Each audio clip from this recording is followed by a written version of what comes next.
The first Amazing Spider-Man is unique. For a movie made out of pure contractual obligation, it's a lot better than it should be.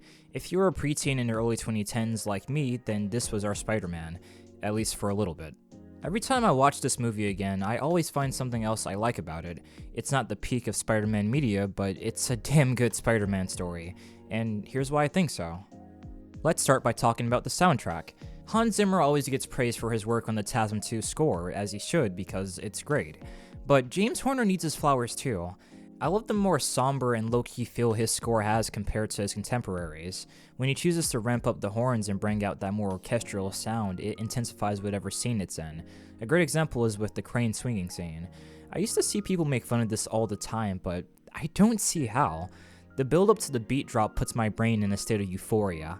As the camera pulls back, we see the amount of distance Peter has to cross.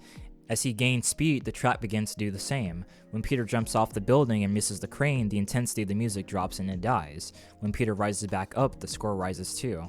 During the swing, it's almost like the track itself is swinging with them. When Peter is at the apex of his swing, the track is at the apex of a note.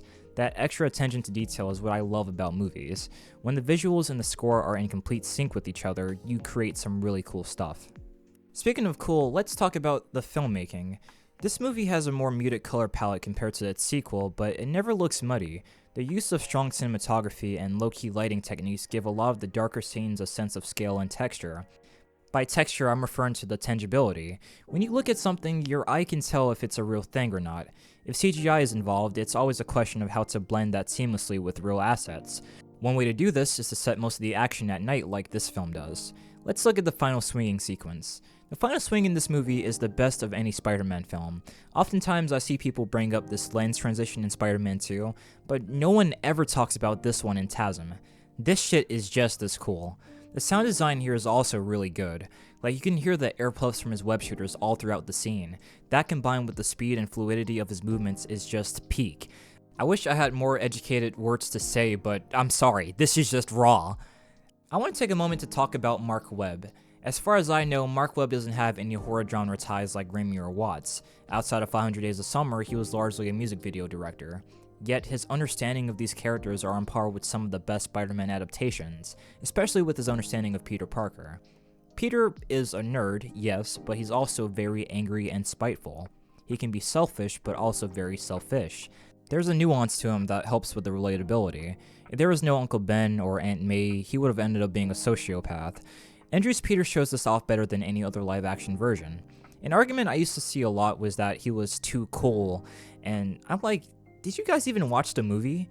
He's a socially awkward, lanky guy that dresses like a Hot Topic employee. I was literally him in high school.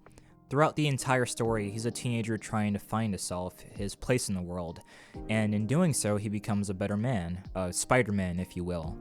A part that I always find kind of interesting about this movie is that when he puts on the costume, he doesn't exactly become Spider-Man. He only uses that as a disguise so he can hunt down Uncle Ben's killer and stay anonymous.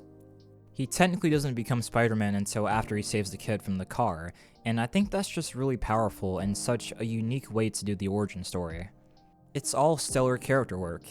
Now, this movie isn't perfect. After all, there's a decade worth of content poking at its flaws, but for the start of a new Spider-Man trilogy at the time, I think it did its job pretty well. It didn't amount to much, but the foundation was clearly there. No one ever sets out to make a bad movie. There's always the business side of the industry that comes into play. Despite the interference, I still think Mark Webb managed to craft a damn good Spider-Man movie, and for those reasons is why I say The Amazing Spider-Man was special.